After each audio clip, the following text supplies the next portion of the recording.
Encontré la traición de mi esposa en las manos de un hombre muerto, su propio padre, el único que tuvo el valor de decirme la verdad, y lo hizo desde el otro lado de la vida, con una carta doblada entre los dedos, en medio de su propio velatorio.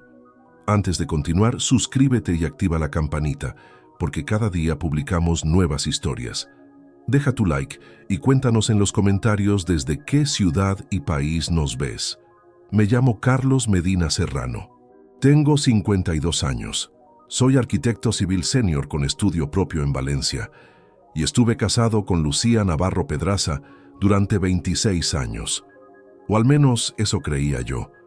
Lo que realmente ocurrió durante esos 26 años es algo que tardé demasiado tiempo en descubrir, y no lo habría descubierto jamás de no ser por un hombre que decidió que su última voluntad no sería una herencia ni un funeral digno, sino la verdad, su verdad, la que llevaba cargando en silencio durante 3 años mientras su corazón se apagaba poco a poco. Era un martes de octubre, uno de esos martes grises que tiene Valencia en otoño, con el aire húmedo pegado a la ropa y ese cielo bajo que parece que va a caer en cualquier momento. Alfredo Navarro Quintero, mi suegro, había muerto esa mañana a las 6:15 en su habitación, rodeado de Rosa, su mujer, y de Lucía. Yo llegué 20 minutos después, cuando el médico ya estaba firmando los papeles. Lo vi en la cama, con esa expresión tranquila de quien lleva meses despidiéndose en silencio de todo. Alfredo tenía 74 años y una insuficiencia cardíaca terminal que le habían diagnosticado 8 meses antes. Lo sabíamos todos. Él lo sabía mejor que nadie y lo había asumido con la misma calma callada con que había asumido todo en su vida. Era electricista de oficio, 40 años trabajando con las manos, un hombre de pocas palabras y mucha dignidad. Desde el primer día que entré en su familia, me trató con un respeto que siempre me pareció sincero, diferente a la cortesía forzada que a veces se instala entre un suegro y un yerno. Con los años, llegué a entender que ese respeto venía de algo más profundo. Esa tarde en el velatorio empecé a comprender de qué se trataba. El velatorio fue en la funeraria Serena Luz, en el barrio de Benimaclet, aquella misma tarde. La sala olía a flores blancas y a ese desinfectante institucional que tienen todos los velatorios, ese olor que te sitúa antes de que la cabeza termine de procesar dónde estás y por qué. Había unas 30 personas, vecinos de toda la vida, amigos de Alfredo del taller, algunos primos de Lucía que yo apenas conocía de vista. Rosa estaba en primera fila con un pañuelo en la mano y los ojos hinchados. Lucía a su lado le sostenía la mano y hablaba en voz baja con una prima que había llegado desde Murcia esa misma tarde. Me moví entre la gente despacio, estrechando manos, recibiendo los pésames de rigor, asintiendo con la cabeza cuando tocaba. Llevaba la corbata demasiado apretada y los zapatos que siempre me rozan en el talón izquierdo, y estaba pensando en eso, en la pequeña molestia del zapato, cuando me acerqué al féretro para despedirme de Alfredo por última vez. Estaba con traje azul marino. Rosa me dijo después que era el que él más le gustaba, el mismo que usó en la boda de su sobrino 3 años atrás. Tenía las manos cruzadas sobre el pecho, y fue en ese momento exacto cuando me incliné levemente para verle la cara por última vez cuando lo vi. Entre el índice y el pulgar de su mano derecha asomaba un papel doblado, pequeño, casi invisible si no te fijabas con atención. Pero yo me fijé porque en la parte de afuera, escrito con una letra apretada y temblorosa pero completamente deliberada, había un nombre, mi nombre, Carlos, no el de Lucía, no el de Rosa, el mío. Me quedé paralizado durante lo que debieron ser 3 o 4 segundos, aunque me parecieron bastante más. Nadie me miraba. Con un movimiento que intenté hacer lo más natural posible, deslicé el papel entre mis dedos y lo guardé en el bolsillo interior de la chaqueta. Era fino, de cuaderno, doblado en 4 partes. Cabía perfectamente en la palma de la mano. Estuve otros 40 minutos en el velatorio, 40 minutos respondiendo condolencias, bebiendo un café que no sabía a nada, con aquella carta quemándome el pecho como si tuviera calor propio. No la toqué, no la volví a mirar, pero no pensé en otra cosa ni un solo segundo. Cuando calculé que podía ausentarme sin llamar la atención, me excusé con una mujer mayor que me hablaba del huerto de Alfredo y caminé hacia el pasillo. El baño estaba al fondo. Entré, cerré el pestillo y me quedé de pie frente al lavabo durante unos segundos mirándome en el espejo. La cara de siempre, 52 años, entradas pronunciadas, las primeras líneas profundas alrededor de los ojos, la cara de un hombre que creía conocer su propia vida. Saqué el papel del bolsillo. Mis manos temblaban, no de manera exagerada, sino con ese temblor pequeño y constante que aparece cuando el cuerpo sabe algo que la mente todavía se niega a aceptar. Desdoblé el papel con cuidado. La letra era de Alfredo, inconfundible, apretada, con la inclinación hacia la derecha que yo había visto en decenas de notas que me había dejado en la puerta del garaje a lo largo de los años, pero más temblorosa. La letra de alguien que escribió esto con esfuerzo físico real. Decía lo siguiente: Carlos, si lees esto es porque ya no estoy. He pedido a Ernesto que se asegure de que llegue a tus manos. No pude decírtelo en persona. Lo intenté 2 veces y no fui capaz. Soy un cobarde. Pero no quería irme sin que lo supieras. Lucía te está engañando. Lleva 4 años con otro hombre. Lo descubrí yo mismo, por accidente, hace 3 años. No sé si hacer esto está bien o está mal. Solo sé que tú mereces saber la verdad. Perdóname, Carlos. Fuiste siempre mejor de lo que mi hija mereció. Alfredo. Leí el texto 3 veces. La primera sin entender del todo. La segunda, con un zumbido en los oídos que fue creciendo hasta ocuparlo todo. La tercera, ya no temblaban solo las manos. Doblé el papel con los mismos 4 dobleces, lo guardé en el bolsillo, abrí el grifo y me mojé la cara con agua fría.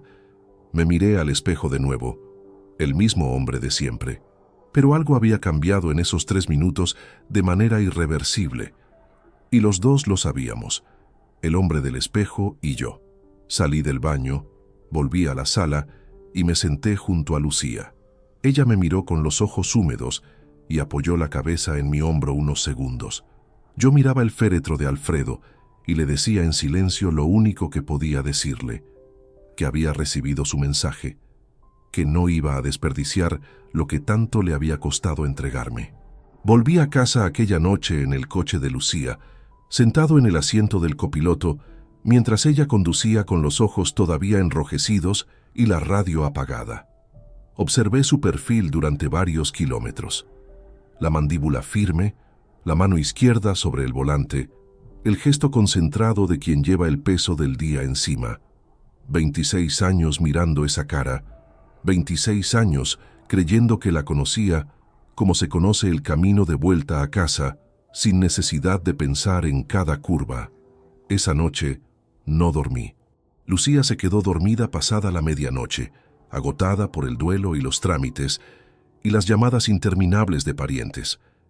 Yo me quedé tumbado con los ojos abiertos en el techo, con la carta doblada dentro del bolsillo de la chaqueta que había colgado en la silla del rincón. No necesitaba releerla. Cada palabra ya estaba grabada en algún lugar donde la memoria no pide permiso para reproducirlas. Y en ese silencio, con la respiración acompasada de Lucía a mi lado, me encontré haciendo algo que no había hecho en mucho tiempo: pensar en el principio, en cómo habíamos llegado hasta aquí. No desde el rencor, todavía no, sino desde esa necesidad extraña que tiene el cerebro de repasar los cimientos cuando sospecha que el edificio tiene grietas. Conocí a Lucía Navarro Pedraza en septiembre de 1997, en una exposición de arquitectura contemporánea en el Colegio de Arquitectos de Valencia. Yo tenía 23 años, acababa de terminar la carrera y trabajaba como delineante en un estudio pequeño de Ruzafa mientras preparaba el proyecto fin de carrera. Ella tenía 20, estudiaba Administración de Empresas en la Universidad Politécnica y había ido a la exposición porque una compañera la había arrastrado con la promesa de que habría vino gratis al final del acto. Me lo contó ella misma esa primera noche, con esa mezcla de honestidad desenfadada y ligera ironía que entonces me pareció encantadora. Estuvimos hablando casi 2 horas apoyados en la barra de un bar cercano al que acabamos yendo cuando se terminó el vino prometido. Hablamos de arquitectura, de Valencia, de las ciudades que nos gustaría conocer, de los planes que uno tiene a los 20 años, cuando todavía cree que el mundo tiene forma de oportunidad. Me gustó su manera de escuchar, la forma en que miraba cuando pensaba una respuesta antes de darla. Me pareció una persona seria, detrás de la ligereza aparente. Nos casamos en junio del año 2001, después de casi 4 años de noviazgo y 6 meses de convivencia en un piso alquilado en el barrio de l'Eixample. La boda fue sencilla, en la parroquia de San Nicolás, con unos 80 invitados y una cena en un restaurante de la Alameda.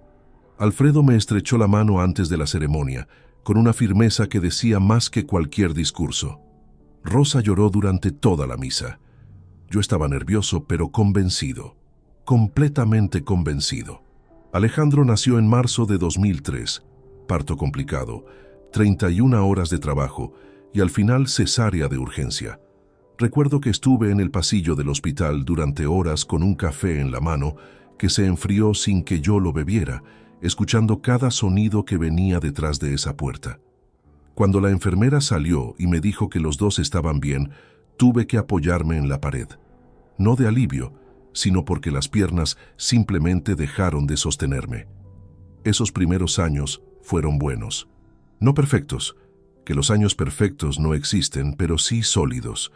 Yo trabajaba en un estudio ajeno todavía, acumulando experiencia y clientes propios de manera lateral, ahorrando con la disciplina metódica de quien viene de una familia sin herencias.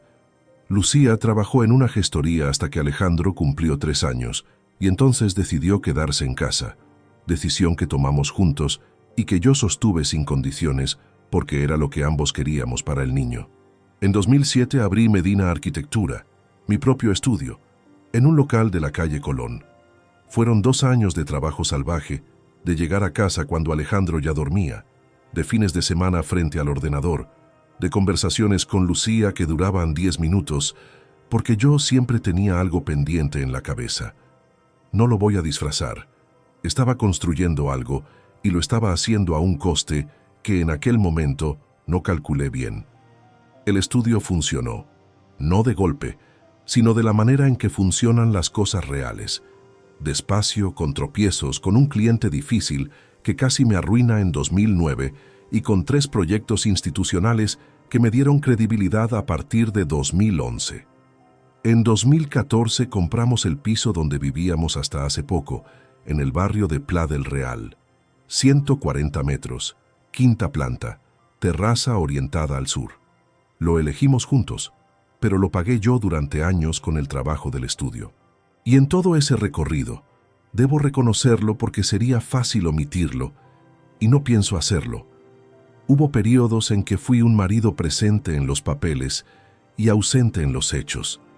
El cumpleaños de Alejandro que no llegué a tiempo porque tenía una reunión en Madrid. Las vacaciones de verano de 2015 en que respondí correos desde la tumbona durante 4 días seguidos hasta que Lucía me pidió, con una calma que ahora entiendo diferente, que guardara el teléfono. La noche de Año Nuevo de 2016, en que me quedé dormido en el sofá a las 11 de la noche, porque llevaba 3 semanas trabajando 12 horas diarias. No me estoy absolviendo. Estoy siendo exacto, que es lo único que sé hacer bien. Lo que sí puedo decir es que nunca dejé de proveer, nunca dejé de estar cuando la situación fue seria, y nunca, en 26 años, le fui infiel. No porque fuera un santo, sino porque había tomado una decisión en junio de 2001 delante de 80 personas y de Alfredo Navarro, que me miró con esa firmeza callada suya, y esa decisión era la que era. Y mientras yo trabajaba y construía, y en ocasiones descuidaba lo que no debía descuidar, Lucía conocía a otro hombre en un curso de gestión empresarial. Eso fue hace 5 años, y 1 año después de conocerlo, empezó a acostarse con él. 4 años de engaño. 4 años en los que yo dormí en la misma cama, comí en la misma mesa, compartí los mismos silencios del domingo por la tarde con una mujer que había convertido nuestra vida en una escenografía. 4 años en que Alfredo lo supo, lo cargó solo. Intentó decírmelo 2 veces sin poder y finalmente decidió que si no podía hacerlo en vida, lo haría de la única manera que le quedaba. Tumbado en aquella cama oscura, con Lucía durmiendo a mi derecha y la carta en la silla del rincón, pensé en Alfredo, en la última vez que habíamos hablado solos, 3 semanas antes de que muriera, en el banco del parque de su barrio donde salía a sentarse cuando el tiempo lo permitía. Me habló del jardín, de un grifo que le goteaba, de un partido de fútbol. Me miró varias veces de una manera que yo interpreté como la mirada de un hombre que sabe que le queda poco tiempo y mide cada cosa. Ahora entendía qué era lo que quería decirme y no pudo. No le fallé yo. Le fallé al no ver lo que estaba delante. Pero eso iba a cambiar. A partir de aquella noche, todo iba a cambiar. Los días siguientes al entierro de Alfredo transcurrieron con esa cadencia extraña del duelo ajeno, ese ritmo lento de visitas, llamadas y comidas que nadie tiene hambre de hacer, pero todos preparan porque el cuerpo necesita ocuparse de algo mientras la mente digiere lo indigerible. Yo me moví en ese espacio con la máscara bien puesta. Acompañé a Lucía a los trámites del registro civil. Estuve con Rosa 2 tardes seguidas en su casa de Benimaclet, mientras ella ordenaba las cosas de Alfredo, con esa mezcla de orden y dolor que tiene quien sabe que guardar es también una forma de despedirse. Respondí llamadas, firmé papeles, preparé café, y mientras hacía todo eso, por dentro, estaba haciendo otra cosa completamente distinta. Estaba revisando 26 años, no de manera romántica ni dramática. Lo hacía como lo haría un arquitecto ante un informe de daños estructurales, con metodología, con distancia técnica, buscando el punto exacto donde la fisura original se convirtió en grieta y la grieta en falla. Porque la carta de Alfredo no solo me había dado una verdad, me había dado también una lente nueva, y a través de esa lente, el pasado reciente tenía una forma completamente diferente a la que yo le había asignado. El primer recuerdo que me golpeó fue el del curso de gestión empresarial. Hacía 5 años, Lucía me dijo que quería retomar su actividad profesional.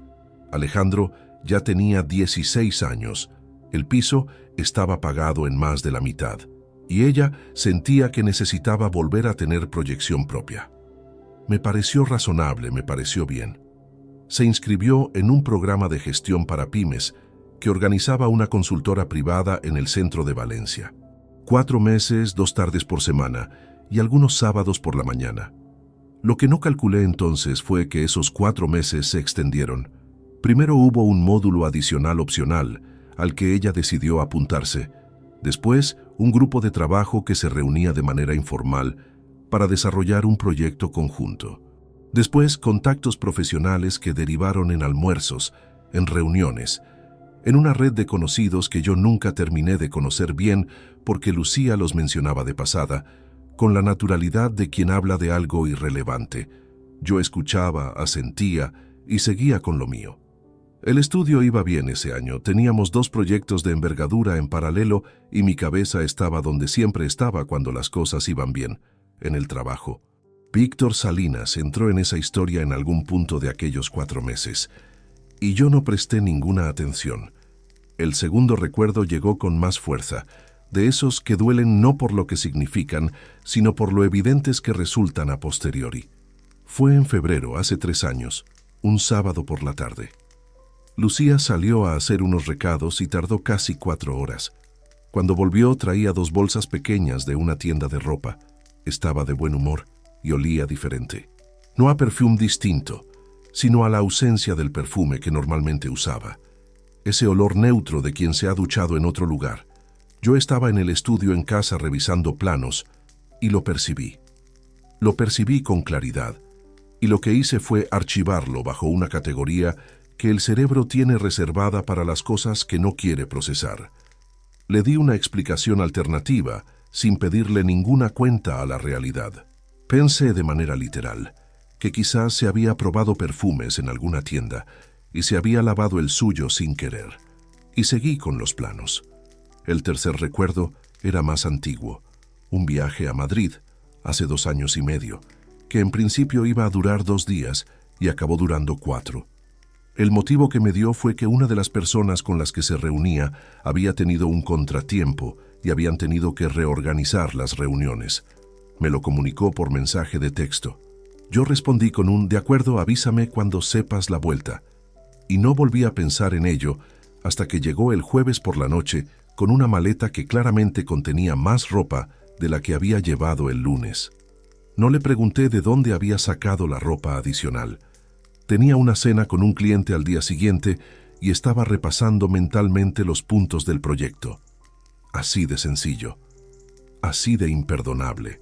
El cuarto recuerdo era el más cotidiano y por eso el más difícil de sostener en la memoria sin que quemara. Durante casi un año, entre 2 años y 3 años atrás, Lucía había desarrollado el hábito de levantarse de la cama cuando sonaba el teléfono, independientemente de la hora. Al principio no lo noté. Después lo noté, pero lo interpreté como un gesto considerado. Pensé que no quería despertarme con la vibración. En una ocasión, un domingo por la mañana temprano, me desperté cuando ella salía de la habitación con el teléfono en la mano y escuché su voz al fondo del pasillo, baja y rápida, unos 3 minutos. Cuando volvió y le pregunté quién era, me dijo, Rosa, que le había dado una de sus jaquecas. Yo cerré los ojos y seguí durmiendo. Rosa me confirmó semanas después, en una conversación que vino a cuento de otro tema, que ella nunca llamaba antes de las 10 de la mañana porque sabía que nosotros dormíamos hasta tarde los domingos. El quinto recuerdo fue el que más me costó recordar, no porque fuera el más grave, sino porque era el más íntimo.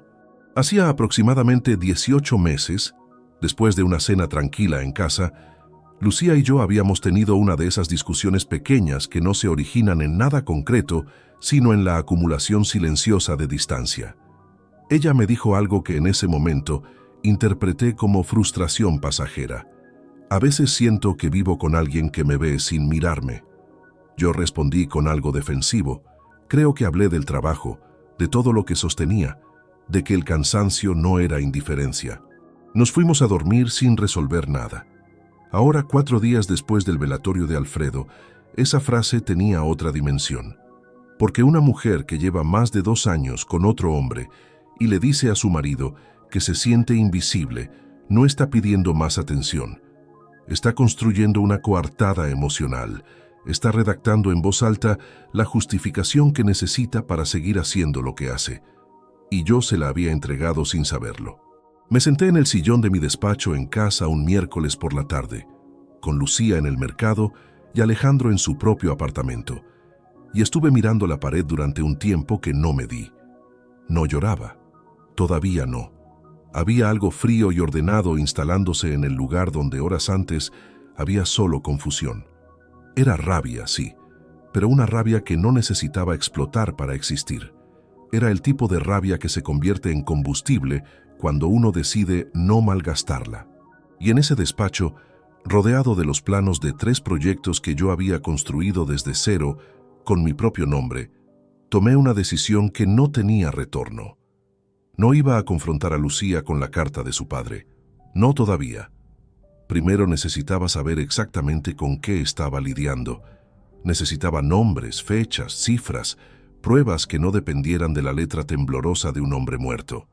Necesitaba convertir lo que ahora era una verdad emocional en algo que pudiera sostenerse sobre una mesa.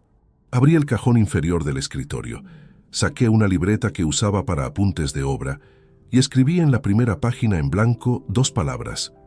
Solo 2.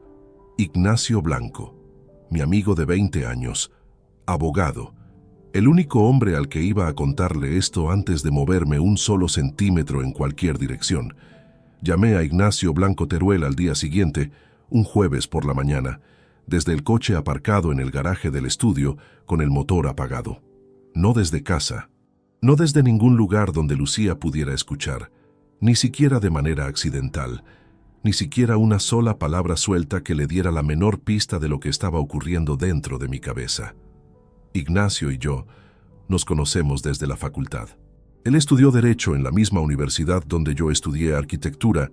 Vivíamos en el mismo edificio de pisos de estudiantes en el barrio del Carmen, y nos hicimos amigos de esa manera densa y sin protocolo que solo ocurre cuando 2 personas se encuentran en el momento exacto en que todavía están formándose.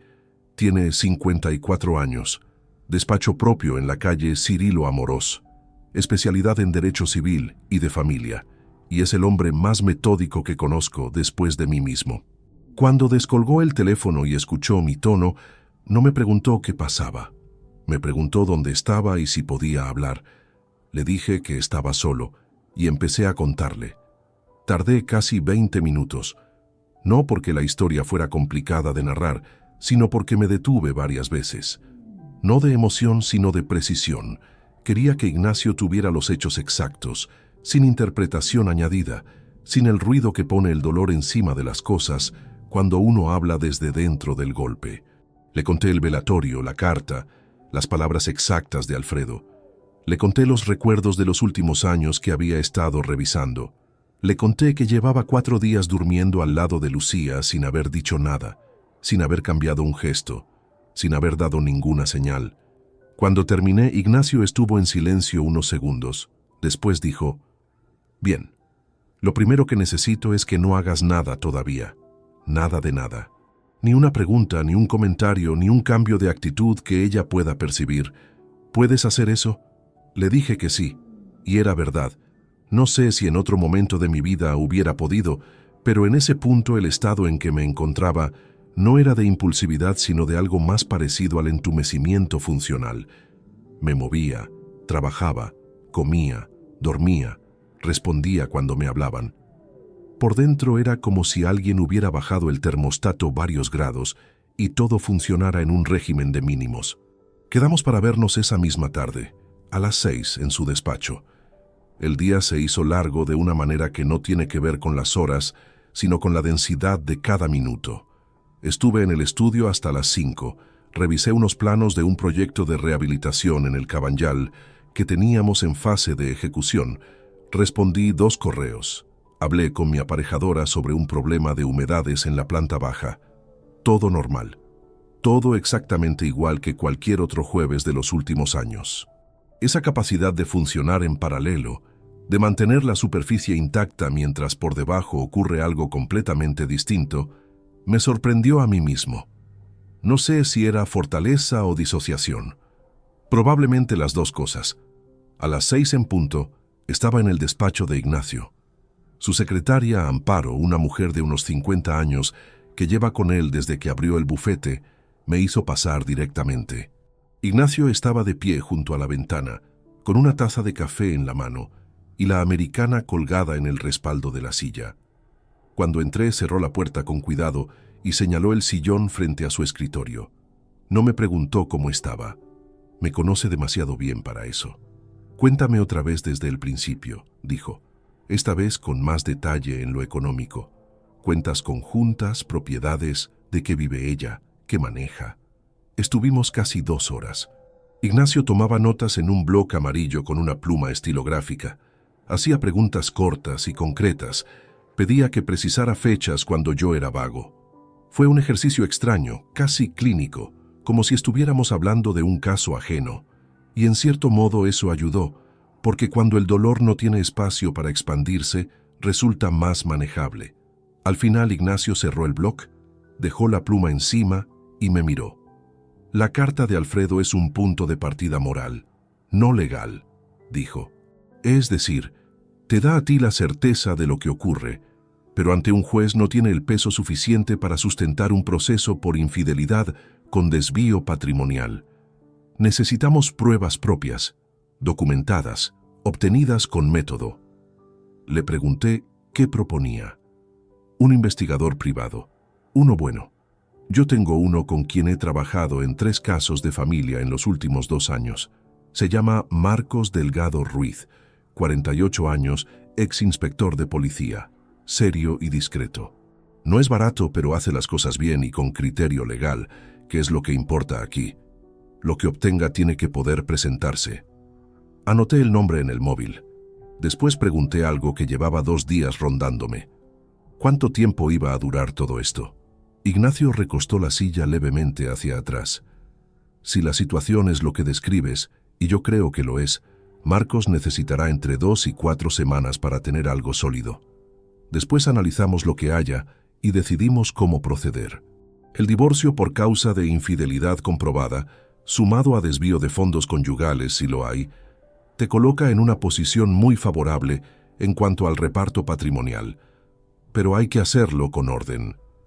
Salí del despacho a las 8 menos cuarto con una dirección, un nombre y la instrucción de contactar a Marcos Delgado al día siguiente por la mañana.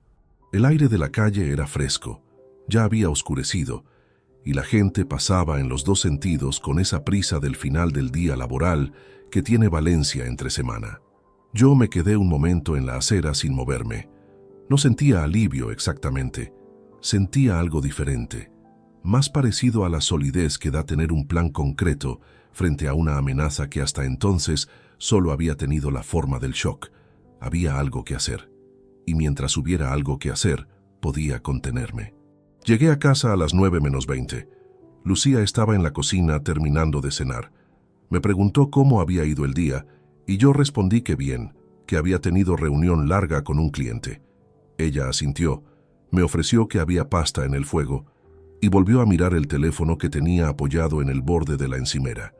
Me serví la pasta, me senté a la mesa y comí en silencio mientras escuchaba el sonido del extractor de la cocina y el murmullo lejano del televisor en la habitación de al lado. Esa noche sí dormí, pocas horas, pero dormí.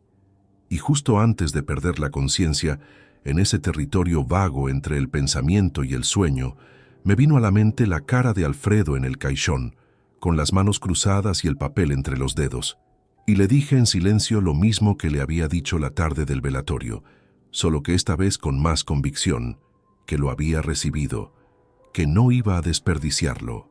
Contacté a Marcos Delgado Ruiz el viernes por la mañana, siguiendo las instrucciones de Ignacio. Lo llamé desde el mismo garaje del estudio, con el mismo ritual de precaución que ya se estaba convirtiendo en hábito. Motor apagado, puerta cerrada, voz baja, aunque no hubiera nadie a menos de 40 metros. Marcos descolgó al segundo tono. Voz tranquila, sin prisa, del tipo de personas que no necesitan llenar los silencios con palabras de relleno. Le dije que me había dado su contacto Ignacio Blanco, que tenía un asunto de carácter familiar que requería discreción absoluta y documentación rigurosa. Me respondió que podíamos vernos esa misma tarde si mi agenda lo permitía, sin preguntas adicionales, sin el tono vagamente teatral que uno asocia a ciertos oficios, simplemente un hombre que hace su trabajo. Nos vimos a las 5 de la tarde en una cafetería de la Avenida del Puerto, lejos del centro, lejos de cualquier lugar donde Lucía o alguien de nuestro entorno pudiera cruzarse con nosotros por casualidad.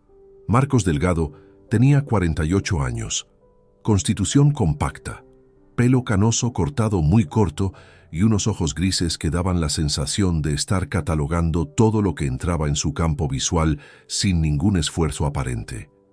Vestía de manera completamente anónima. Era exactamente el tipo de persona a quien uno mira y olvida en 30 segundos, lo cual en su profesión no era un defecto, sino probablemente la herramienta más valiosa que tenía. Le puse sobre la mesa lo que tenía: la carta de Alfredo, los recuerdos que había reinterpretado, el nombre de Víctor Salinas que aparecía mencionado de manera tangencial en los archivos del curso de gestión que Lucía había conservado en una carpeta de documentos compartida que ambos usábamos para facturas del hogar. Ese detalle lo había encontrado yo mismo 3 días antes, navegando por los archivos con la excusa de buscar una factura del seguro. El nombre completo, Víctor Salinas Fuentes, aparecía en una lista de participantes del programa junto al nombre de Lucía. No era una prueba de nada, pero era un punto de inicio. Marcos escuchó todo sin interrumpir. Tomó notas breves en una libreta pequeña de tapas negras y cuando terminé hizo 3 preguntas. Rutina semanal de Lucía, vehículo que usaba habitualmente y si tenía constancia de alguna cuenta bancaria personal a su nombre exclusivo además de las cuentas conjuntas del matrimonio. Le respondí lo que sabía.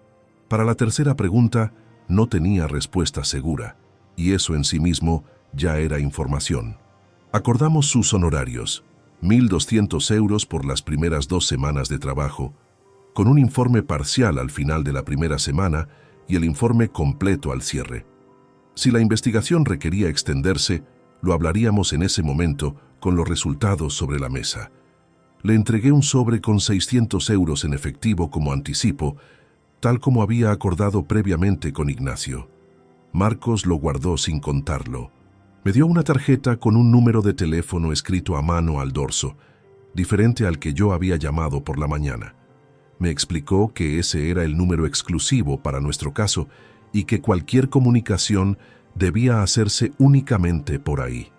Salí de aquella cafetería con la sensación precisa de haber cruzado una línea. No de manera dramática, sino de la manera en que uno cruza las líneas reales, un paso delante del otro, sin que el momento en sí tenga ninguna solemnidad particular. La primera semana fue la más difícil, no por lo que descubrí, sino por lo que tuve que sostener sin desmoronarme.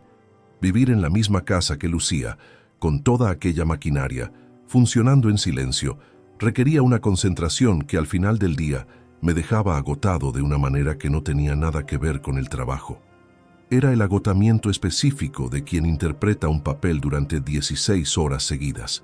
Cenas normales. Conversaciones sobre los trámites pendientes del inventario de Alfredo. Una tarde en que Lucía se apoyó en mi hombro viendo una película y yo mantuve el brazo quieto sin tensarlo, respirando de manera regular, mirando la pantalla sin ver nada. El informe parcial de Marcos llegó al final de la primera semana, un jueves, en formato de documento adjunto, enviado desde una dirección de correo que no contenía ningún nombre ni identificación reconocible. Lo abrí en el ordenador del despacho del estudio, con la puerta cerrada con llave. 4 páginas, fotografías incluidas. Víctor Salinas Fuentes, 46 años, gerente comercial en una empresa distribuidora de materiales de construcción con sede en el polígono industrial de Paterna. Casado con 2 hijos. Vehículo propio, un berlina gris oscuro. Marcos había documentado 3 encuentros en esa primera semana. 2 martes y un jueves, siempre en horario de tarde. El primer martes, aparcamiento de un centro comercial en Torrent. 40 minutos dentro del vehículo de Víctor. El jueves, un restaurante en las afueras de Manises. 2 horas y cuarto. El segundo martes, el más explícito, entrada al hotel Alamar en Burjasot a las 16 horas y 4 minutos, salida de Lucía a las 18 horas y 51 minutos, salida de Víctor 20 minutos después. Las fotografías eran nítidas y sin ninguna ambigüedad posible. Me quedé mirando esas imágenes durante un tiempo que no medí, no con la intención de torturarme, sino porque el cerebro necesita en ciertos momentos confrontar la realidad tangible para terminar de creer lo que ya sabe desde hace días, pero que todavía conserva una capa de incredulidad protectora. Esa capa se disolvió en algún punto de esos minutos mirando las fotografías. Llamé a Marcos y le pedí que continuara, que ampliara también a los movimientos financieros de Lucía en la medida en que fuera posible por vía legal, y que rastreara si había algún patrón de transferencias desde las cuentas conjuntas hacia alguna cuenta que él pudiera identificar. Marcos me preguntó si tenía acceso a los extractos bancarios conjuntos. Le dije que sí, que ambos teníamos acceso online a esas cuentas y que yo podía descargar el histórico sin levantar ninguna sospecha, porque era algo que hacía con regularidad por motivos fiscales del estudio. Esa noche descargué los extractos de los últimos 4 años. Necesité 2 horas para identificar el patrón, pero una vez que lo vi, no pude dejar de verlo. Transferencias periódicas desde la cuenta corriente conjunta hacia una cuenta cuyos 4 últimos dígitos aparecían en los movimientos, pero cuya titularidad yo no conocía. Cantidades variables, nunca superiores a 800 euros en una sola operación, espaciadas de manera irregular para no formar una serie demasiado visible. En algunos meses no había ninguna, en otros 2 o 3. Sumadas a lo largo de 47 meses, el total ascendía a 42.300 euros. 42.300 euros extraídos de manera quirúrgica de nuestra economía común durante casi 4 años. Guardé los extractos en una carpeta cifrada en el ordenador del estudio, imprimí una copia que guardé en el mismo cajón donde tenía la carta de Alfredo y me quedé sentado en el silencio del despacho con las manos planas sobre el escritorio. La traición sentimental era una herida. Los 42.000 euros eran otra cosa. Eran la prueba de que lo que había ocurrido no era solo una debilidad humana ni una crisis de pareja mal gestionada. Era una decisión sostenida en el tiempo, fría, calculada, financiada con el dinero que yo había ganado levantándome a las 7 de la mañana durante 2 décadas. Cuando Ignacio recibió esa información al día siguiente, su respuesta fue breve y directa. Ahora sí tenemos un caso. Fue Ignacio quien lo sugirió primero, y lo hizo de manera lateral, casi como un apunte técnico dentro de una conversación más amplia sobre la estrategia legal. Estábamos repasando el informe completo de Marcos, ya con las 4 semanas de trabajo cerradas, cuando Ignacio pausó y dijo: una cosa más. En casos como este, con una relación de 4 años de duración dentro de un entorno familiar cercano, es estadísticamente muy improbable que nadie del círculo inmediato lo ignorara por completo. No dijo el nombre de Alejandro. No hizo falta. Me quedé quieto unos segundos. Era una posibilidad que había cruzado por mi cabeza de manera fugaz en algún momento de las semanas anteriores, pero que yo mismo había desplazado hacia un costado con la misma mecánica con que uno aparta un pensamiento demasiado incómodo para sostenerlo. Porque hay traiciones que uno puede metabolizar dentro de cierta lógica del dolor, por más que duelan. Y hay otras que pertenecen a una categoría diferente, donde el daño no es solo emocional, sino algo más parecido a una alteración permanente de la manera en que uno entiende el mundo. Le dije a Ignacio que se lo encargara a Marcos, que investigara también las comunicaciones entre Alejandro y Lucía en el período reciente, con el mismo rigor, con el mismo método, con la misma documentación. Marcos tardó 11 días en entregarme esa parte del informe. Alejandro Medina Navarro tenía 24 años y vivía en un apartamento en el barrio de Ruzafa, cuyo alquiler yo pagaba íntegramente, 780 euros mensuales. Estudiaba un máster en gestión urbanística en la Universidad Politécnica, matrícula que yo financiaba. Conducía un coche que yo había asegurado a mi nombre desde que él tenía el carnet. Era, en términos materiales, un hombre joven cuya independencia aparente descansaba completamente sobre una base que su padre había construido y sostenía sin ruido ni reclamación. Lo que Marcos documentó fue lo siguiente. 18 meses antes de la muerte de Alfredo, Alejandro había enviado a Lucía una serie de mensajes que el investigador pudo recuperar de manera indirecta a través del análisis de metadatos en conversaciones que Lucía había tenido desde un dispositivo secundario que ella usaba ocasionalmente. No voy a entrar en los detalles técnicos del método, porque lo que importa no es el cómo, sino el qué. Los mensajes de Alejandro a su madre eran directos. En el primero le preguntaba, sin rodeos, si era verdad lo que había visto. El informe de Marcos no especificaba qué había visto exactamente, pero el contexto de los mensajes siguientes lo dejaba suficientemente claro. En el segundo mensaje, enviado 2 días después, le decía que necesitaba que ella le explicara qué estaba pasando. En el tercero, recibida la respuesta de Lucía que el informe describía como extensa y de tono conciliador, Alejandro escribía: «De acuerdo, no voy a decir nada, pero tienes que solucionarlo». 3 mensajes, 18 meses de silencio a continuación. Tienes que solucionarlo. No, esto está mal. No, voy a hablar con papá. No, no puedo ser parte de esto. Tienes que solucionarlo. Como si el problema no fuera la traición, sino el riesgo de que alguien se enterara. Como si el daño que yo estaba recibiendo cada día de esos 18 meses fuera un asunto de logística doméstica que su madre debía gestionar con más eficiencia. Leí ese fragmento del informe 4 veces, no porque no lo entendiera, sino porque cada vez que llegaba a esa frase necesitaba un momento antes de continuar. Pensé en las veces que Alejandro había venido a cenar a casa durante esos 18 meses. 3, 4 veces al año, con la irregularidad propia de los hijos adultos que tienen su propia vida y aparecen en la mesa familiar de manera esporádica. Pensé en cómo me había mirado en esas cenas. Si había algo diferente en su manera de mirarme que yo hubiera podido percibir y no percibí, no encontré nada concreto. Era la misma distancia afectuosa, pero un poco vaga de siempre. La de un joven de 20 y tantos años que quiere a sus padres, pero vive en otro universo y eso le parece lo más natural del mundo. Ahora esa distancia tenía otra explicación. No me miraba igual porque sabía algo que yo no sabía.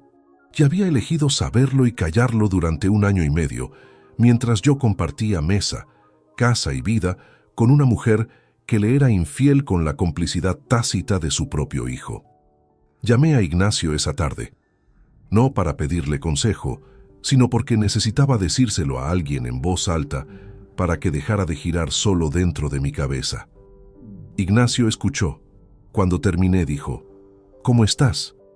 Era la primera vez en semanas que me hacía esa pregunta. Le respondí con honestidad, estoy bien, estoy frío, y eso me preocupa un poco más que si estuviera roto. Hubo un silencio breve. Lo frío en estos casos es una respuesta adaptativa, dijo Ignacio. El problema es cuando se congela del todo. ¿Puedes seguir adelante con el plan? Le dije que sí, y lo decía en serio. Pero aquella noche, después de cenar, cuando Lucía estaba en el dormitorio y yo me quedé solo en el salón con las luces bajas y el sonido apagado del televisor, sí ocurrió algo. No fue un derrumbe ni nada que se le pareciera. Fue más pequeño y más hondo que eso. Fue el momento en que entendí con exactitud lo que había perdido. Y no me refiero al matrimonio ni al dinero, ni siquiera a los 26 años que de repente tenían una lectura diferente. Me refiero a la imagen que yo tenía de mi hijo. Alejandro había sido el argumento más sólido de todos los años de trabajo excesivo y presencia insuficiente. Cuando llegaba tarde a casa y Lucía estaba ya dormida, cuando me perdía un cumpleaños o una cena de colegio o una tarde de domingo que debería haber sido mía y no lo fue, me decía que todo aquello tenía sentido porque había un niño que crecía con seguridad, con recursos, con un padre que construía algo para él. No era una justificación perfecta, pero era la que tenía. Esa noche en el salón oscuro entendí que ese argumento también se había roto y que Alejandro no era el niño de esa historia.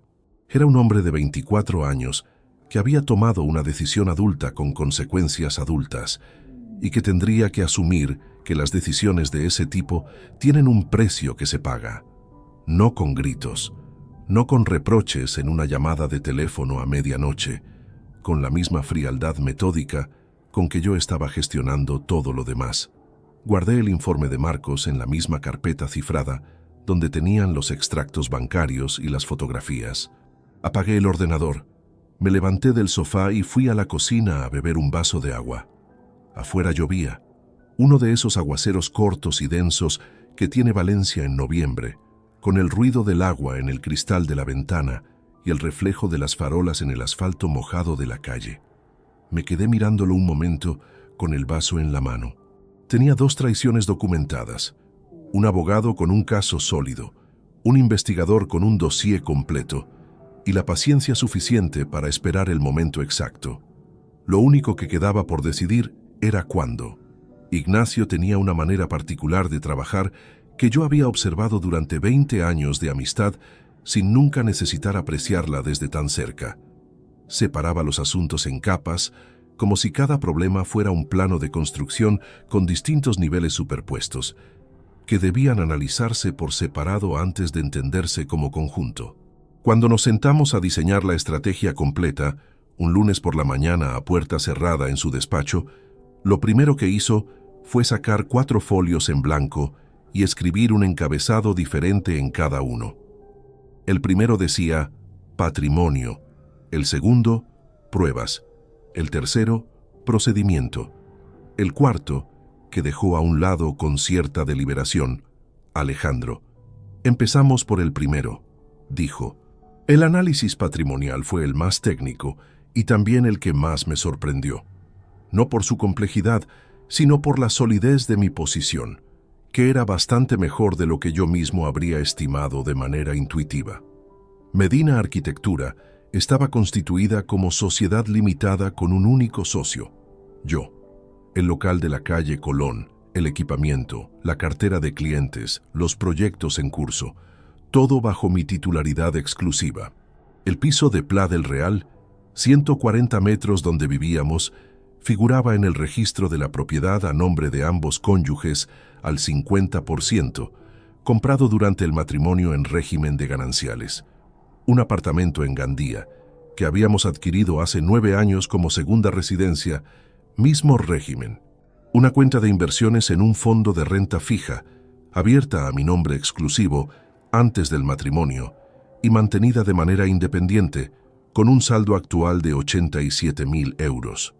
Ignacio explicó que en un divorcio contencioso, con causa acreditada de infidelidad y desvío patrimonial documentado, la balanza se inclinaba de manera significativa hacia quien podía demostrar tanto la causa como el daño económico.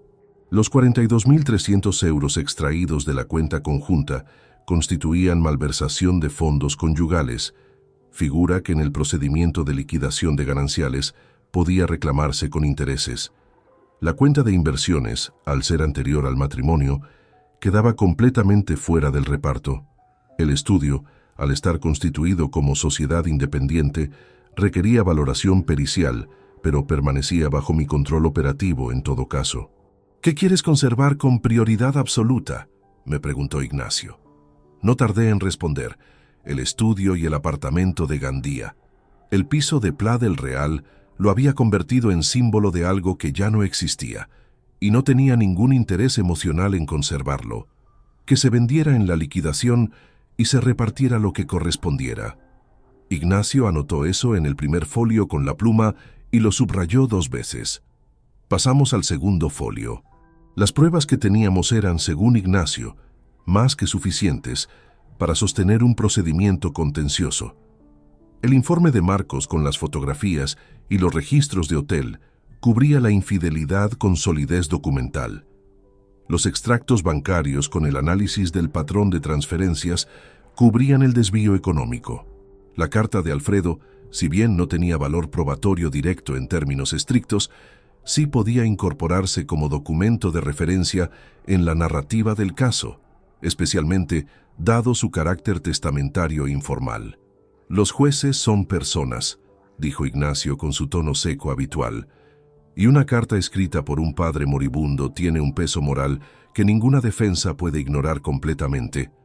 El tercer folio era el del procedimiento. Y aquí fue donde Ignacio introdujo el elemento de temporización que lo cambiaba todo. El inventario de Alfredo, dijo. ¿En qué punto está? Le expliqué lo que sabía. El proceso de inventario notarial había comenzado. Rosa era la heredera principal y Lucía tenía una participación proporcional como hija. El procedimiento estaba estimado para cerrarse en unas 6 semanas más, dependiendo de los activos que hubiera que valorar. Ignacio asintió despacio. Ese es el momento. Cuando el inventario se cierre y Lucía reciba su parte de la herencia, cualquier bien que herede pasará a ser patrimonio postmatrimonial suyo si el divorcio ya está iniciado, pero formará parte de la liquidación si el matrimonio sigue vigente en ese momento. Lo que significa que si presentamos la demanda de divorcio antes del cierre del inventario, los bienes hereditarios de Lucía quedan dentro de la masa patrimonial a repartir. Era elegante, no en el sentido frívolo del término, sino en el sentido técnico, el mismo en que un buen proyecto de arquitectura es elegante porque resuelve el problema con la menor cantidad de recursos y la mayor precisión posible. Usaba el propio calendario del duelo de Lucía como palanca legal. 6 semanas de margen, durante las cuales ella estaría centrada en los trámites de la herencia de su padre, tranquila y sin sospecha alguna, mientras nosotros preparábamos cada pieza del procedimiento con toda la calma del mundo. Ignacio redactaría la demanda durante esas semanas. Marcos haría una última ronda de documentación para cerrar el informe con las fechas más recientes. Yo mantendría la normalidad doméstica durante ese periodo con la misma disciplina que había mantenido hasta ahora. Quedaba el cuarto folio. Ignacio lo acercó hacia el centro del escritorio con la punta de la pluma. El encabezado seguía siendo el mismo: Alejandro. Esto es tuyo, dijo. No es materia legal. Es una decisión personal que yo no voy a influenciar. Solo te digo lo que hay sobre la mesa para que lo consideres con información completa. Lo que había sobre la mesa era lo siguiente. Alejandro no era parte del procedimiento de divorcio. No había cometido ningún delito.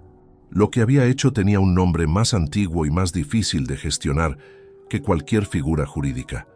Había elegido el silencio cuando el silencio le costaba poco a él y mucho a mí. Eso no era procesable en ningún tribunal, pero tenía consecuencias en el único ámbito donde yo tenía autoridad real. El alquiler de su apartamento, 780 euros mensuales. La matrícula del máster, 4.200 euros al año. El seguro del vehículo, 940 euros anuales. Todo a cargo mío. Todo sin contrato formal. Todo sostenido por la confianza de que ese dinero iba hacia alguien que me correspondía con lealtad básica.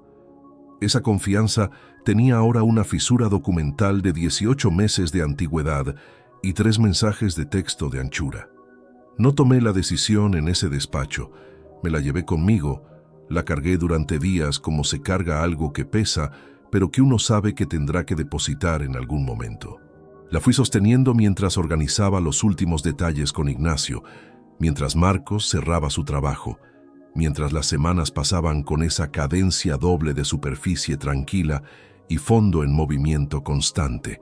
La decisión llegó sola una noche, sin dramatismo, mientras revisaba los últimos extractos de la cuenta corriente y vi el cargo del alquiler de Ruzafa salir de manera automática el día 1 del mes. 780 euros hacia el apartamento de un hombre que sabía lo que sabía y había elegido no decírmelo. Lo anoté en la libreta donde llevaba el seguimiento del plan, no con rabia, con la misma letra clara y sin adornos con que uno anota cualquier decisión técnica que ya está tomada y solo falta ejecutar. Las 6 semanas pasaron. El inventario de Alfredo se cerró un jueves de finales de diciembre. Lucía llegó a casa esa tarde con los papeles firmados y una expresión de alivio mezclado con tristeza, esa mezcla específica del duelo que ya empieza a cerrarse. Me dijo que todo había salido bien, que Rosa estaba tranquila, que el notario había sido muy atento. Yo le serví una copa de vino, brindamos por Alfredo, y al día siguiente, a las 9 de la mañana, Ignacio presentó la demanda de divorcio. La demanda fue presentada un viernes por la mañana. Lucía lo supo el lunes siguiente, cuando un notificador judicial llamó al timbre del piso a las 10:15 y le entregó el sobre con su nombre. Yo estaba en el estudio cuando sonó mi teléfono. Era ella. Descolgué. ¿Qué es esto, Carlos? Su voz no era la que yo esperaba. No había confusión ni colapso. Había una tensión controlada, casi metálica, la de alguien que recibe un golpe y en lugar de acusarlo, lo convierte inmediatamente en postura defensiva. Le dije que era exactamente lo que parecía, que hablaríamos esa tarde en casa, que no iba a tener esa conversación por teléfono. Colgué sin darle tiempo a responder. Aquí debo detenerme un momento, porque la parte que voy a contar ahora no ocurrió ese lunes, sino 3 semanas antes, durante los últimos días de la espera. Y la he guardado para este punto, porque es la que mejor explica en qué estado llegué al confronto final. Era un sábado por la mañana de mediados de diciembre, unos 10 días antes de que cerrara el inventario. Lucía había salido a visitar a Rosa, como hacía con cierta regularidad desde la muerte de Alfredo. Yo estaba en el despacho de casa, el cuarto pequeño que usaba para trabajo doméstico, revisando unos documentos del estudio que necesitaba para una reunión del lunes. Sobre el escritorio tenía varias carpetas de proyectos, y entre ellas, sin ocultarla porque no había motivo aparente para hacerlo, una carpeta azul de cartón que contenía algunas hojas de cálculo de honorarios y una copia impresa del análisis patrimonial que Ignacio me había preparado como documento de trabajo interno. No era el dossier de Marcos, no eran los extractos con el patrón de transferencias. Era un documento técnico sobre valoración de activos que, para alguien que no supiera exactamente qué estaba buscando, podría parecer simplemente papeleo profesional, pero tenía el membrete del despacho de Ignacio en el encabezado y en el margen superior derecho de la primera página, escrita con mi letra, Una anotación que decía: liquidación de gananciales, prioridades. Esas 3 palabras. Escuché la llave en la puerta a las 12:20. Lucía había vuelto antes de lo habitual porque Rosa había tenido un mareo leve y ella no quería quedarse demasiado tiempo. Entró en el pasillo, dejó el bolso en la consola de siempre y asomó la cabeza por la puerta entreabierta del despacho. ¿Sigues con lo tuyo? Sí, casi termino. Ella entró, se apoyó en el marco con los brazos cruzados y miró la mesa un momento con esa distracción vaga de quien mira sin ver. Entonces, sus ojos se detuvieron en la carpeta azul. No sé si vio las palabras del margen. No sé si el membrete del despacho de Ignacio le dijo algo. Lo que sí noté fue que su mirada se quedó sobre esa carpeta aproximadamente 1 segundo más de lo normal. Solo 1 segundo. Pero 1 segundo puede ser mucho cuando uno lleva semanas midiendo cada milímetro del comportamiento ajeno. ¿Qué es eso?, preguntó. Tono neutro, casual. No aparté la vista de la pantalla del ordenador. Documentación de un cliente. Herencia complicada, varias propiedades. Estoy ayudando a Ignacio con la parte técnica de valoración inmobiliaria. Hice una pausa breve, del tipo de pausa que hace quien está concentrado y responde sin despegarse del todo de lo que estaba haciendo. Estos asuntos de familia siempre son un lío. Lucía miró la carpeta un instante más. Después dijo: «¡Qué pereza!», con ese tono de comentario sin destino, y salió del despacho hacia la cocina. Escuché el ruido del grifo, el sonido del vaso llenándose de agua, el abrir y cerrar del armario. Yo no me moví. Mantuve la vista en la pantalla durante los 30 segundos siguientes, con la misma expresión concentrada de antes, por si acaso se asomaba de nuevo. No lo hizo. Esperé 5 minutos. Después tomé la carpeta con calma. La metí dentro de un archivador más grueso entre otros documentos de obra y la dejé en el estante inferior de la librería sin ningún gesto que pudiera interpretarse como urgencia. Cuando salí del despacho, Lucía estaba en el salón leyendo con el teléfono en la mano. Levanté la vista hacia mí 1 segundo y volvió a la pantalla. Todo normal. Todo exactamente igual que siempre. Pero aquella noche no fui capaz de mantener el mismo régimen de funcionamiento que había sostenido durante semanas. No fue miedo a haber sido descubierto. La explicación había funcionado. Eso lo sabía. Fue algo diferente, más difícil de nombrar con precisión. Fue el instante en que comprendí, de manera visceral y no solo intelectual, que llevaba meses viviendo en una obra de teatro permanente donde el único que conocía el guión completo era yo. Que la mujer que estaba en el salón leyendo había construido también su propia versión de esa obra durante 4 años, con su propio guión, y que ambos habíamos estado actuando en el mismo escenario sin que ninguno de los dos supiera exactamente cuánto sabía el otro. Eso era lo que me quitó el sueño aquella noche. No la logística del plan ni el riesgo de un error, sino la imagen de los dos, cada uno en su papel, cada uno con su versión habitando el mismo espacio con la misma distancia que separa 2 personas que comparten techo, pero hace tiempo dejaron de compartir nada real. A las 2 de la madrugada me levanté con cuidado de no despertar a Lucía y fui al baño. Abrí el grifo del lavabo al mínimo, ese chorro fino que apenas hace ruido, y me quedé sentado en el borde de la bañera con la cabeza baja durante un tiempo que no medí. Ahí fue donde lloré. No de manera extensa ni convulsa. Fueron lágrimas lentas y silenciosas, del tipo que no buscan salida, sino que simplemente ocurren cuando el cuerpo decide que ya es suficiente tiempo aguantando. Lloré por los 26 años que habían sido reales, que lo habían sido aunque ahora resultara difícil separarlos de los que no lo fueron. Lloré por Alfredo, que cargó aquello solo durante 3 años, con el corazón literalmente fallando. Lloré por la versión de mí mismo que había llegado a ese velatorio sin saber nada, con los zapatos que rozaban en el talón y la corbata demasiado apretada, y que en 3 minutos, en un baño de funeraria, había dejado de ser el hombre que era para convertirse en este otro que ahora estaba aquí, en otro baño, con el grifo abierto para que nadie escuchara. Fueron quizás 8 o 10 minutos. Después me levanté, Me mojé la cara, me miré en el espejo el tiempo suficiente para verificar que no quedaba ningún rastro visible y volví a la cama. Lucía dormía con la respiración regular de siempre. Yo me tumbé boca arriba y cerré los ojos. Al día siguiente me levanté a las 7. Preparé café y seguí con el plan. Esos 10 minutos en el borde de la bañera fueron los únicos que me permití. No porque no hubiera más dolor guardado, sino porque el dolor sin dirección es un lujo que en aquel punto no podía costearme.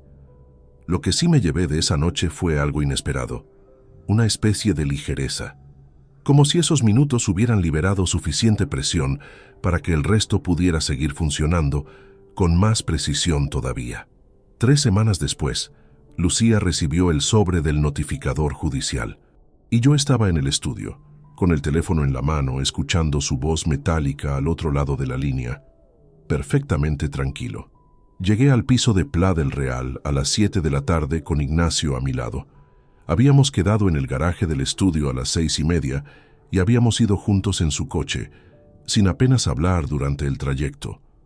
No había nada que necesitara decirse en ese momento. Cada cosa que debía decirse iba a decirse dentro de unos minutos, en el orden correcto y con las pruebas sobre la mesa. Lucía estaba en el salón cuando entramos. Se había sentado en el sofá con una postura deliberadamente compuesta, la espalda recta, las manos juntas sobre las rodillas, como alguien que lleva horas preparando la escena de una conversación que sabe que va a ser difícil. Cuando vio entrar a Ignacio detrás de mí, algo cambió en su cara. No fue sorpresa exactamente. Fue el reconocimiento de que las dimensiones de lo que estaba ocurriendo eran diferentes a lo que ella había calculado. «¿Para qué está él aquí?», dijo. «Como testigo», respondí, y me senté en el sillón frente a ella. Ignacio se quedó de pie junto a la librería, a un costado con una carpeta bajo el brazo, y la expresión neutral de quien está ahí en calidad profesional y no personal. No inicié la conversación con acusaciones, tampoco con preguntas. Empecé por el principio, que es siempre el lugar más sólido desde donde construir cualquier cosa. Saqué la carta de Alfredo del bolsillo interior de la chaqueta. La misma carta, doblada en los mismos 4 dobleces de siempre, con el papel ya levemente gastado por los bordes después de meses de ser guardada y sacada y releída. La puse sobre la mesa baja del salón, desplegada, con la letra de Alfredo visible desde donde Lucía estaba sentada. Ella la miró. Reconoció la letra de su padre en el acto. Eso fue inmediato. Lo que tardó unos segundos más fue leer el contenido desde la distancia. Cuando sus ojos llegaron al final del texto, levantó la vista hacia mí. «Eso no prueba nada», dijo, la voz controlada todavía, pero con una vibración nueva en las vocales. Mi padre estaba enfermo. Tomaba medicación fuerte. No estaba bien. No respondí a eso. Asentí levemente, como quien registra una afirmación sin debatirla, y saqué el segundo documento. El informe de Marcos Delgado tenía 32 páginas. No las puse todas sobre la mesa. Seleccioné 6, las 3 que contenían fotografías y las 3 que detallaban fechas, lugares y duraciones de los encuentros documentados. Las coloqué una por una, despacio, con el mismo ritmo metódico con que uno coloca las piezas de un plano de construcción sobre la mesa de una reunión técnica. Lucía miró las fotografías. El color le abandonó la cara de manera visible, ese proceso rápido e involuntario que el cuerpo ejecuta sin consultar a la voluntad. Sus manos, que hasta ese momento habían estado quietas sobre las rodillas, se separaron y se aferraron cada una al borde del cojín del sofá. «Puedo explicar», empezó. «No hace falta», la interrumpí, sin brusquedad, con la misma calma con que habría dicho que no hacía falta añadir sal a la comida porque ya tenía suficiente. «Hay más». Los extractos bancarios fueron el tercer bloque. 4 páginas con el patrón de transferencias marcado en amarillo por Ignacio durante la preparación del caso. 42.300 euros en 47 meses, salidos de la cuenta conjunta hacia una cuenta cuya titularidad yo ahora conocía perfectamente porque Marcos la había identificado en la segunda semana de trabajo. Una cuenta corriente a nombre exclusivo de Lucía en una entidad diferente a la que usábamos juntos, abierta hacía 4 años y 3 meses. Lucía no intentó explicar los extractos. Miraba las páginas sin hablar, con esa inmovilidad de quien ha llegado a un punto donde el movimiento ya no sirve de nada. Hubo un silencio de aproximadamente 20 segundos. Uno de esos silencios que tienen peso y temperatura propios. Entonces Lucía levantó la cabeza y me miró con una expresión que no era ninguna de las que yo había anticipado.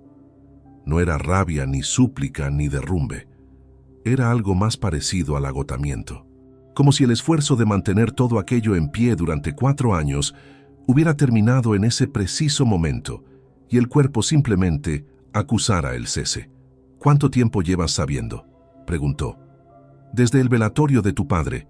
Cerró los ojos brevemente. Cuando los abrió tenían una humedad que ella no intentó disimular, pero tampoco dejó caer. Entonces, ¿todos estos meses? Sí. Otro silencio. Después algo cambió en su postura. Un endurecimiento leve en la mandíbula, y la rabia que había estado contenida encontró finalmente un canal de salida. Así que montaste todo esto. Todo este teatro. Meses viviendo conmigo como si nada mientras tú llevabas 4 años haciendo exactamente lo mismo, dije, todavía sin elevar la voz. La diferencia es que yo preparaba una respuesta legal y tú preparabas la siguiente mentira. Eso la detuvo. Ignacio se movió por primera vez desde que habíamos entrado. Dio 2 pasos hacia la mesa y depositó la carpeta que llevaba bajo el brazo. Dentro estaban los papeles de divorcio ya formalizados, con todos los documentos adjuntos como prueba. Los sacó con calma y los colocó junto al resto. Fue en ese momento cuando le puse el cuarto y último bloque sobre la mesa. Las 3 páginas del informe de Marcos correspondientes a las comunicaciones entre Lucía y Alejandro. El fragmento con los mensajes del chico marcado con un recuadro. Lucía lo vio antes de que yo dijera nada, lo reconoció, y por primera vez en toda la conversación perdió el control de la compostura de manera completa. Se llevó una mano a la boca y sus ojos se llenaron de lágrimas reales, de esas que no son performance, sino reflejo directo de algo que duele de verdad. Eso no fue culpa suya, dijo con la voz rota. Él no tenía nada que ver. Yo le pedí que... Lo sé exactamente lo que le pediste, la interrumpí, y lo que él decidió. Eso es un asunto entre él y yo, no entre él y este procedimiento. No aparece en ninguno de los documentos legales. Eso era cierto. Ignacio había sido muy claro al respecto. La situación de Alejandro no tenía cabida jurídica en el divorcio. Era un asunto que yo gestionaría por mi cuenta, en mi propio tiempo, sin mezclar los planos. Lucía lloró durante unos minutos, no de manera aparatosa, sino con esa contención de quien llora porque ya no puede no hacerlo, pero no quiere dar más de lo que tiene que dar. Yo la dejé. No me moví, no dije nada, no hice ningún gesto de consuelo, pero tampoco de indiferencia. La dejé simplemente estar ahí con lo que le tocaba estar. Cuando se calmó, señalé los papeles de divorcio. Ignacio te explicará los pasos y los plazos. Tienes derecho a contratar tu propia representación legal, lo cual te recomiendo hacer cuanto antes. El procedimiento está iniciado con causa de infidelidad acreditada y desvío patrimonial documentado. La posición en la que estás no es negociable en sus puntos fundamentales, pero hay márgenes en los detalles que tus abogados y los míos podrán trabajar si decides no complicar el proceso. Me levanté. Recogí la carta de Alfredo de la mesa. Solo eso. El resto de los documentos se quedaron donde estaban para que Ignacio los repasara con ella. Eran las 8:42 cuando salí del piso de Pla del Real. El ascensor tardó más de lo habitual y esperé en el rellano con los ojos fijos en el indicador de planta, sin pensar en nada concreto. Cuando llegué a la calle, el aire era frío y olía a tierra húmeda. Ese olor específico de Valencia en invierno cuando ha llovido por la mañana y el frío de la noche lo concentra en las aceras. Caminé 3 manzanas sin dirección particular. Después me detuve en un banco de una plaza pequeña que había entre 2 edificios y me senté. El teléfono sonó 40 minutos después. Era Rosa. Descolgué sin saber qué esperar. La voz de mi suegra al otro lado era la de alguien que ha estado llorando antes de marcar el número y ha intentado recomponerse sin conseguirlo del todo. «Carlos», dijo, y en esa sola palabra había todo. La vergüenza, el dolor, la deuda, el peso de haber sospechado sin actuar. «Rosa, Alfredo lo sabía desde que estaba en el hospital la primera vez. Me lo dijo 3 días antes de morir. Me dijo que te había escrito». Hizo una pausa. Yo no supe qué hacer. No supe. Y lo siento. Lo siento de verdad. Le dije que lo sabía. Que entendía que hay cosas que uno no sabe cómo manejar y que el peso de eso era suyo, no mío.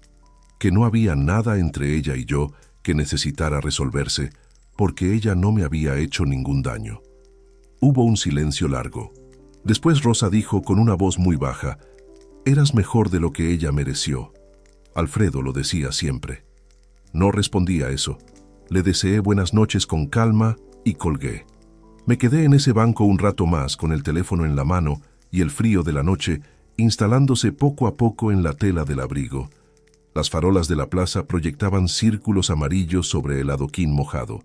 Había un gato debajo del banco de enfrente, inmóvil, mirándome con esa indiferencia absoluta que tienen los gatos ante todo lo que no les concierne directamente.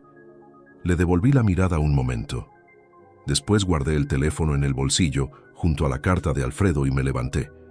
El procedimiento de divorcio duró 4 meses y 17 días.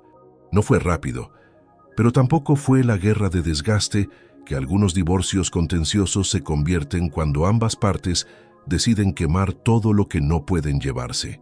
Lucía contrató a una abogada, Verónica Puentes Galán, una mujer de unos 45 años, con reputación sólida en derecho de familia en Valencia, que revisó el expediente completo y le dio a su clienta el mismo consejo que cualquier profesional honesto le habría dado en esa situación: que la posición documental de la parte contraria era demasiado sólida para sostener una disputa prolongada sin que el coste final fuera mayor que cualquier beneficio posible. Lucía aceptó ese consejo, no de inmediato, sino después de 3 semanas en que su abogada y la de Ignacio intercambiaron escritos y la realidad del expediente fue haciéndose progresivamente más difícil de ignorar. El desvío de los 42.300 euros estaba documentado con una precisión que no dejaba margen para interpretaciones alternativas. Las fotografías y registros del informe de Marcos eran inequívocos, y la carta de Alfredo, aunque Ignacio la había incorporado al expediente como documento complementario y no como prueba principal, tenía ese peso moral que él mismo había anticipado. Ningún juez que la leyera podía fingir que no existía. La liquidación de gananciales se resolvió en los términos que Ignacio había trazado en aquellos 4 folios blancos meses atrás. El piso de Pla del Real se tasó en 420.000 euros y se acordó su venta en el plazo de 6 meses, con el reparto del resultado neto al 50%, una vez descontados los 42.300 euros que se compensaban íntegramente a mi favor como restitución del desvío patrimonial documentado. En términos prácticos, Lucía recibiría una cantidad sensiblemente inferior a la mitad del valor del inmueble. El apartamento de Gandía quedó bajo mi titularidad exclusiva como parte del acuerdo de compensación. La cuenta de inversiones, abierta antes del matrimonio, nunca entró en la ecuación. Medina Arquitectura continuó siendo lo que siempre había sido, mía. El día en que el juez dictó la resolución definitiva, Ignacio me llamó a las 12 del mediodía desde los juzgados. Estaba yo en el estudio, revisando los planos de una reforma que teníamos en fase de proyecto en el barrio del Carmen, cuando sonó el teléfono. Mi aparejadora, Sonia, estaba a mi lado señalando un detalle técnico en el plano cuando descolgué. Le pedí un momento con un gesto. Ella se retiró discretamente a su mesa y yo escuché a Ignacio darme los términos finales con su voz de siempre, seca y precisa. Cuando colgué me quedé mirando los planos sobre la mesa de luz sin verlos durante unos segundos. Sonia, que me conocía lo suficiente para saber cuándo no había que preguntar, siguió trabajando en silencio. Salí al pequeño patio interior del estudio, ese espacio de 3 metros por 2, con una maceta grande de una planta que nadie sabía cómo se llamaba, pero que llevaba ahí desde que yo había alquilado el local. El aire de la calle Colón entraba por encima del muro con ese ruido sordo del tráfico de mediodía. Me quedé de pie con los brazos cruzados y el teléfono todavía en la mano. No sentí euforia. Eso me sorprendió un momento, hasta que lo pensé mejor y dejó de sorprenderme. La euforia es la respuesta emocional a un resultado inesperado. Lo que había ocurrido ese día era la conclusión de un proceso que yo había diseñado con Ignacio pieza por pieza durante meses. No había sorpresa, había confirmación. Y la confirmación produce algo más parecido al asentamiento que a la celebración. Esa sensación de que el suelo vuelve a tener la consistencia que debe tener. Lucía abandonó el piso de Pla del Real 18 días después de la resolución. Yo ya no vivía allí desde hacía 6 semanas, desde que había alquilado un apartamento en el barrio de Ruzafa, a 2 calles del estudio, mientras se tramitaba la venta del inmueble. El día que ella recogió sus cosas, yo no estuve presente. No era necesario y tampoco habría sido útil para ninguno de los dos. Lo que ocurrió con Víctor Salinas Fuentes fue exactamente lo que Marcos había predicho en la última conversación que tuvimos antes de cerrar su trabajo. Que en cuanto la situación dejara de ser clandestina, el peso real de lo que había construido con Lucía durante 4 años se haría evidente en toda su fragilidad. Un afer sostenido durante años por la adrenalina del secreto y la comodidad de no tener que gestionar ninguna de las responsabilidades de una vida real tiene un aspecto muy diferente cuando el secreto desaparece y lo que queda es una mujer sin el sostén económico que tenía antes, en medio de un proceso legal, con su propia vida desorganizada. Víctor Salinas no llamó a Lucía en ningún momento después de que el procedimiento se hiciera público. No hubo declaración de amor tardía ni gesto de solidaridad. Sencillamente dejó de aparecer. Ignacio me dijo, con la economía verbal que lo caracterizaba, que eso era lo más habitual, que las relaciones construidas sobre la comodidad ajena raramente sobreviven al momento en que esa comodidad se agota. El círculo social del matrimonio se fragmentó de la manera en que esas cosas se fragmentan siempre, sin drama declarado, pero con una reordenación silenciosa de quién se sentaba con quién.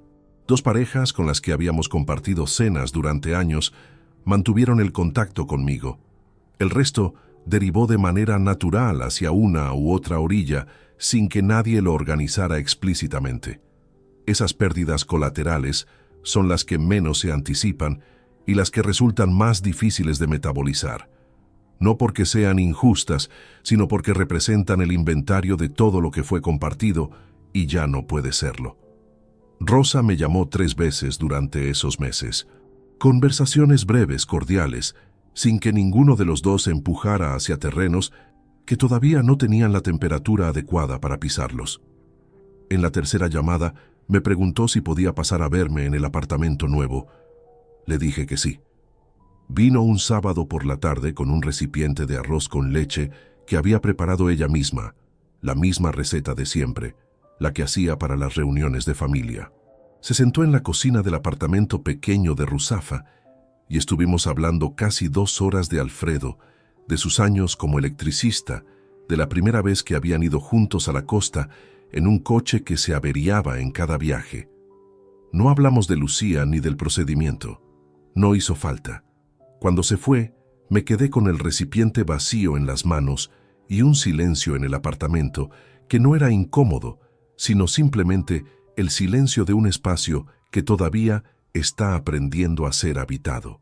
El inventario de Alfredo ya estaba cerrado cuando el divorcio se resolvió, pero la parte de la herencia que correspondía a Lucía quedó afectada por el procedimiento de manera parcial, en los términos que Ignacio había previsto.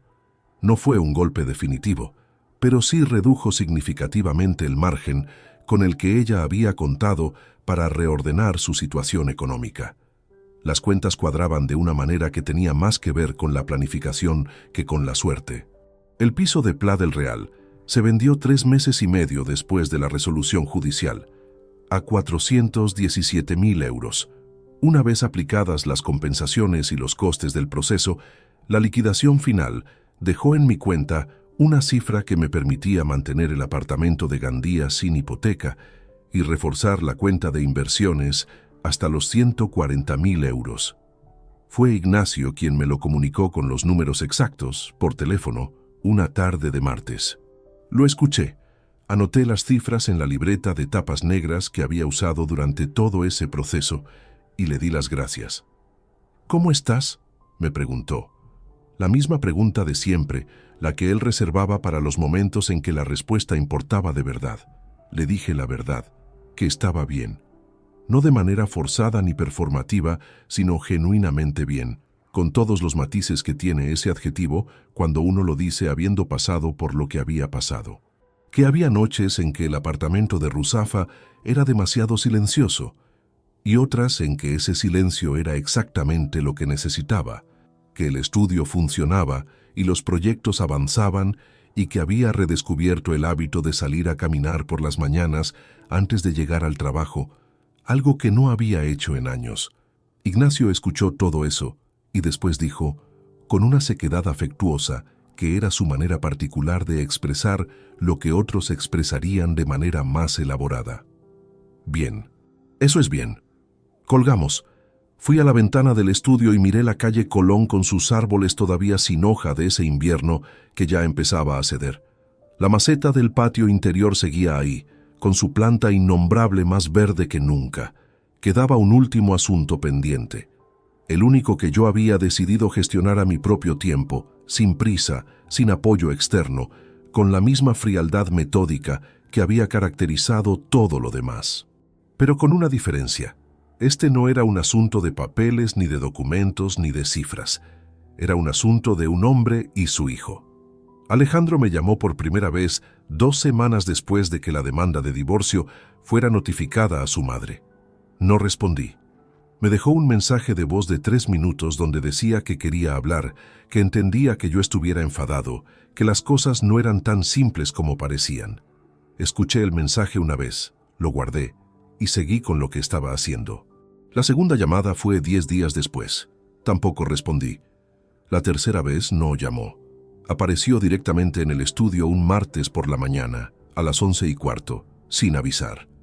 Amparo, la secretaria de Ignacio, no trabajaba conmigo, pero Sonia, mi aparejadora, le hizo pasar al despacho interior porque era mi hijo y porque no sabía lo que había ocurrido entre nosotros. Eso era razonable. Yo no le había explicado nada a nadie del estudio. Alejandro entró con esa manera de moverse que tenía desde adolescente, los hombros ligeramente encogidos, las manos en los bolsillos del pantalón, una postura que en otro tiempo yo habría interpretado como timidez y que ahora reconocía como lo que siempre había sido. La postura de alguien que negocia su presencia en un espacio antes de decidir cuánto de sí mismo está dispuesto a poner encima de la mesa. Tenía ojeras. Había adelgazado un poco. Me miró desde la puerta con una expresión que mezclaba el arrepentimiento con algo que no era exactamente miedo, pero se le parecía bastante.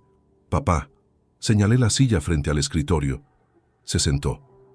Yo cerré la carpeta que tenía abierta y la dejé a un lado.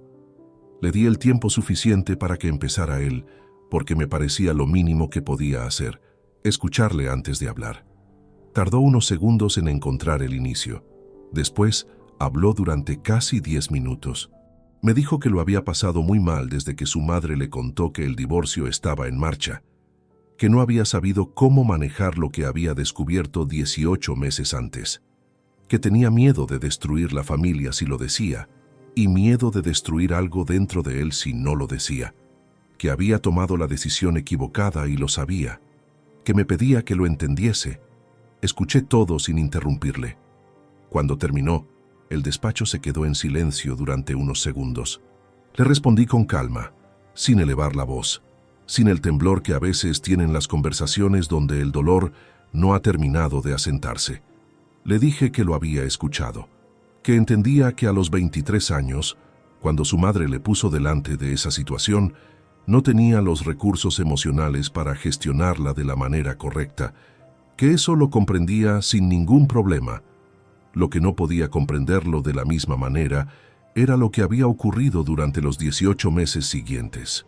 Porque la primera semana de silencio podía explicarse por el shock. El segundo mes podía explicarse por la confusión, pero 18 meses no se explican por falta de recursos. Se explican por una elección sostenida en el tiempo, revisada y renovada cada día, mientras yo dormía en la misma cama que una mujer que le era infiel, y él lo sabía. Alejandro abrió la boca para decir algo. Levanté una mano levemente, sin brusquedad, y esperó. Le dije que no iba a gritarle, ni a insultarle, ni a hacer de esa conversación algo que ninguno de los dos pudiera recordar con peor sensación de la necesaria. Que tampoco iba a pretender que lo que había ocurrido no había ocurrido, ni a fingir que podíamos retomar el punto donde habíamos dejado las cosas, como si los 18 meses intermedios no tuvieran peso. Que a partir de ese mes, el cargo automático del alquiler de su apartamento en Ruzafa, 780 euros mensuales, quedaría cancelado. Que la matrícula del segundo año de su máster, 4.200 euros, no sería abonada por mí. Que el seguro del vehículo a mi nombre, 940 euros anuales, se daría de baja en la fecha de renovación, que era en 6 semanas. Alejandro me miraba con los ojos muy abiertos, no de indignación, sino con la expresión de quien escucha algo que en algún lugar de su cabeza ya sabía que iba a ocurrir, pero que hasta ese momento había conseguido mantener como posibilidad abstracta. Le aclaré que esas 3 cosas no eran un castigo diseñado para hacerle daño. Eran la consecuencia natural de algo muy simple. Yo había sostenido su independencia durante años sobre la base de una confianza que él había tenido la oportunidad de honrar y había elegido no hacerlo. Esa confianza no se reconstruye con una conversación de 10 minutos en un despacho. Puede que se reconstruya con el tiempo, puede que no. Pero mientras tanto, la base material de esa independencia no podía seguir siendo la misma como si nada hubiera cambiado, porque sí había cambiado. Profundamente. Añadí una última cosa, que no le estaba cerrando la puerta. Que si en algún momento futuro quería tener una relación conmigo que fuera honesta y que no dependiera de lo que cada uno necesitara del otro, esa puerta existía. Pero que él tendría que llamarla con algo real, no con arrepentimiento de circunstancia. Alejandro no respondió de inmediato. Tenía los codos apoyados en las rodillas y miraba el suelo del despacho. Cuando levantó la vista, sus ojos estaban húmedos, pero no lloró. Asintió una vez despacio, con la misma lentitud de quien asiente ante algo que duele pero no puede rebatir. Se levantó. En la puerta se detuvo un momento sin volverse del todo. Dijo: «Lo siento, papá», con una voz diferente a la del inicio de la conversación, sin la negociación implícita de antes. Solo eso. No respondí. Dejé que se fuera. Me quedé en el despacho con el silencio del estudio a mi alrededor y el ruido amortiguado de la calle Colón entrando por la ventana entreabierta. Sonia pasó por delante de la puerta y me miró un segundo. Le devolví una expresión neutra y ella continuó hacia su mesa. Aquella tarde, al cerrar el estudio, tomé el coche y conduje hasta el cementerio de Benimaclet. No lo había planeado esa mañana. Fue una decisión que se tomó sola en algún momento entre el final de la conversación con Alejandro y el momento de coger las llaves del coche, sin que yo la formulara explícitamente. La tumba de Alfredo estaba en una hilera de la zona central, bajo un ciprés joven que todavía no daba sombra suficiente para el espacio que ocupaba, pero que con los años lo haría. Había flores recientes, blancas, que debía haber traído Rosa en los días anteriores. La lápida tenía el nombre grabado con la misma letra seria y sin adornos que había tenido en vida todo lo que era de Alfredo. Me quedé de pie frente a ella durante varios minutos, con las manos en los bolsillos del abrigo y el frío de la tarde de enero instalado en los hombros. No recé, porque no era algo que hiciera. Tampoco hablé en voz alta, que eso me habría parecido teatral para el tipo de relación que él y yo habíamos tenido. Simplemente estuve ahí. Pensé en él en el banco del parque de su barrio, 3 semanas antes de morir, con la mirada de alguien que quiere decir algo y no encuentra el camino. Pensé en la carta doblada en 4, en la letra apretada y temblorosa, en las últimas líneas. Pensé en Ernesto Calleja, su amigo de toda la vida, cumpliendo en silencio el último encargo que le había hecho, colocando ese papel entre los dedos de un hombre ya vestido de azul marino para una última salida. Pensé en todo el peso que Alfredo había cargado solo durante 3 años para proteger algo que él tampoco podía proteger del todo, y en que al final había encontrado la única manera que tenía de entregármelo. No le fallé a Alfredo, lo recibí, hice lo que pude con ello. Saqué la carta del bolsillo interior del abrigo por última vez. Estaba gastada por los bordes, el papel levemente amarillado por los meses de ser guardada y sacada y doblada y desdoblada. La sostuve un momento entre los dedos sin abrirla. Ya no necesitaba releerla.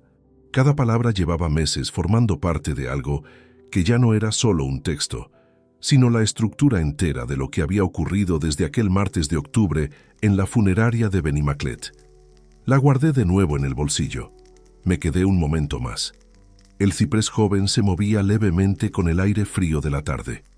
Desde algún punto lejano del cementerio llegaba el sonido de unos pasos sobre la gravilla del camino central.